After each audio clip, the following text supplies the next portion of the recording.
రాష్ట్ర విభజనపై కేంద్రం దూకుడుగా వ్యవహరిస్తుండటంతో వైసీపీ అధ్యక్షుడు జగన్ నోటి దురుసును బయటపెట్టారు. ఢిల్లీ పెద్దలకు గడ్డి పెట్టాలని, కాలర్ పట్టుకుని నిలదీయాలంటూ వివాదాస్పద వ్యాఖ్యలు చేసిన జగన్ తాజాగా మరింత రెచ్చిపోయారు.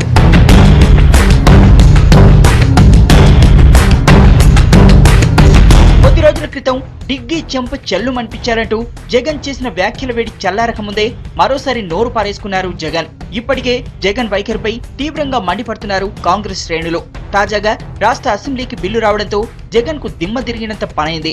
దీంతో లాగి కొడితే విభజన ప్రక్రియను ఆపేస్తారంటూ దిగ్విజయ్పై మళ్లీ వివాదాస్పద వ్యాఖ్యలు చేశారు.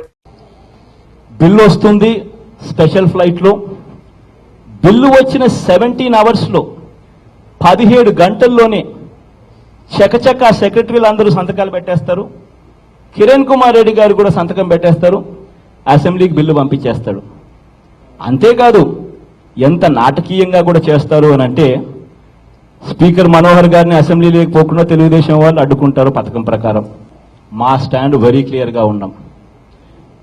ఎవరైతే రాష్ట్రాన్ని సమైక్యంగా ఉంచుతారో వారినే ప్రధానమంత్రి కుర్చీలో కూర్చోబెట్టడానికి సంపూర్ణ మద్దతు ఇస్తామని చెప్పి గట్టిగా చెబుతున్నాము. ఇవాళ కొత్తగా చెప్పేది కూడా కాదు.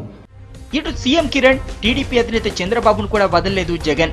తెలంగాణపై అసెంబ్లీలో బిల్లు వచ్చే సమయంలో వీరిద్దరూ ఏం చేస్తున్నారంటూ ఫైర్ అయ్యారు. ఇద్దరు సమైక్య ముసుగులో ఉన్న విభజనవాదులంటూ ఆరోపించారు. పార్లమెంట్ అసెంబ్లీలలో 2 నాలుకల సిద్ధాంతాన్ని పాటించిన బాబుకు ప్రజలే గుణపాఠం చెప్తారన్నారు.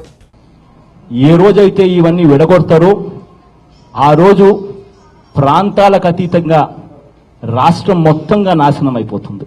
మీరు లాగి కొడితే ఆపేస్తాడు, మీరు లాగి కొడితే ఆపేస్తాడు, మీరు లాగి కొడితే ఆపేస్తాడు. ఏ పార్టీతోనూ పొత్తు ఆలోచన లేదన్నారు జగన్. సమైక్యాంధ్ర కోసం ఎమ్మెల్యేలు మనస్సాక్షికి అనుకూలంగా రాష్ట్రపతికి అఫిడవిట్ అందజేయాలని సూచించారు.